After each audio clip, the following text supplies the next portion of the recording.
Howdy YouTubes, this is part 1 of my round at Black Gold Golf Club. Those of you living in Orange County are well aware of this golf course, perhaps one of the nicest public courses in the area, with the green fee to show for it. Some others might be familiar with it or have heard of it after Golf Digest recently listed it as one of the best public courses in Los Angeles. Now I find that kind of odd, not because Black Gold isn't worth it, it is a nice course, but the fact that it's located in Yorba Linda, a suburb in Orange County. Yeah, it's a little far. But as I said, it is a very nice course with a delicious hot dog. Today I am playing from the whites. My playing partner and I rushed to get started so we could get sent off just the two of us. Thankfully, we were able to. My opening drive wasn't ideal, went way right and ended up being blocked off by this giant tree. Tried to go right over it with my 8-iron. I hit the branch a little, but thought it'd be decent enough to land well short. But I couldn't find the ball, and in efforts of speeding things up, I just take a drop. It's the very first putt of the day, and it's a pretty good one. Almost sink it in to save bogey, but we'll have to settle for a double after the tap-in. Hole 2 is another par 4, fairly short, but it's mostly uphill. Played it safe, and it still bit me in the butt as I flare my 6-iron tee shot to the right rough. Only 100 yards to the flag, but the awkward lie messes me up a bit, and I proceed to thin my 56 degree and have it end up past the green. Okay, no idea what I was thinking here. I take my backswing so far back, like I'm trying to reach those houses. Of course, my ball runs all the way back down to the front of the green. Now, this may sound a bit silly, given these next series of putts, but my putting was actually pretty good this round. For the most part, it saved me quite a few strokes. Still striving to go 3-putt free in a round, but that will be a tough one. So after all that dancing across the green, I take a triple. I'll take it. Again, you hate to see it. Another attempt at playing it safe, hitting just an iron, but the old chunky Brewster comes back, sending my ball to the right. I do, however, follow up that poor tee shot with this beauty of a 6-iron. I get all of that, but it ends up being too much. I land on the green and it shoots off into the back rough. And you also hate to see this. Just playing a bit of ping pong here, sending my ball back and forth across the green. Man, that was nice contact on that one. So like I said, my putting was quite good this round. A lot of close putts, and like with this one, I did give it a chance. It's a nervous downhill putt, but I happily make this 2-putt in for a double. Now this is a lesson in never giving up on a hole, especially on a par 5. Even if you hit a terrible drive like that one, if it's still in play, you've got a chance. Just keep making forward progress. Even if it's a mishit, as long as you're going forward, you've got a chance to save the hole and keep yourself from a blow-up score. And that's what happened here. I got within 80 yards with 2 shots. My third shot was an approach with a 60 degree, and I was really fortunate to hit a decent shot with my wedge. Alright, I nearly gave up after my pop-up drive, but I kept at it. Can I make it all worth it? Ooh, Nelly. Whoa! Is that a bird? Isn't that a bird? Whoa, I think that's birdie. Isn't that a birdie? Yeah. Dude, Yay. very nice. Thank you. Birdie alert, birdie alert. Alright, I'll act like I've been there. See, I told you my putting wasn't too bad this round. Let's try to capitalize on this momentum, but as you can see, that won't be happening. I end up in the funkiest of lies, right at the edge of a bunker.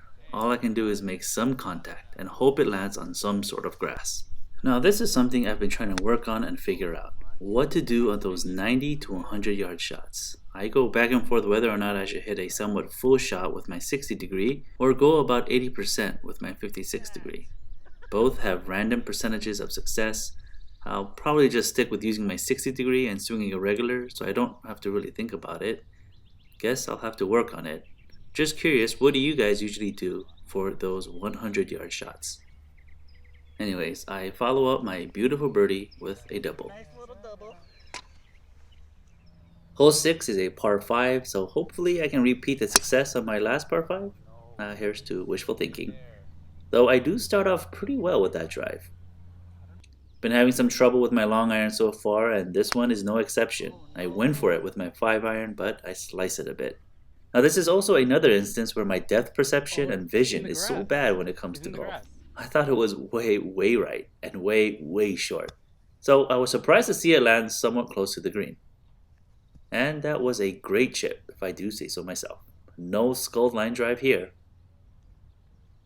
Okay, wow, talk about a misread.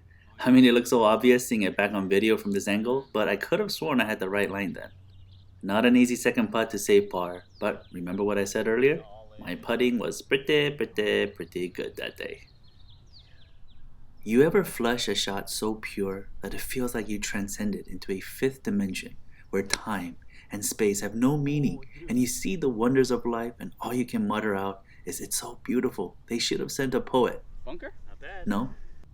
Well, this was one of those kinds of shots. Felt pretty good. Let's go. But birdie number 2 felt even better. Dude, 2 birdies straight to the heart, and you're to lead. Oh, that's amazing. 2 birds.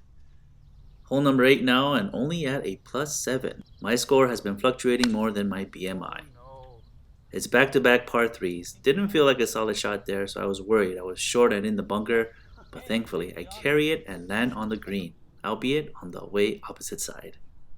Got a really tough long lag putt here. It's uphill all the way, and I'm so bad at gauging long distances, but feel like this one was a respectable try at least. This is to finish out with a par, and yeah, I know. I said my putting was good this round. I still stand by it. A 3-putt starting from downtown, hey, I'll take it.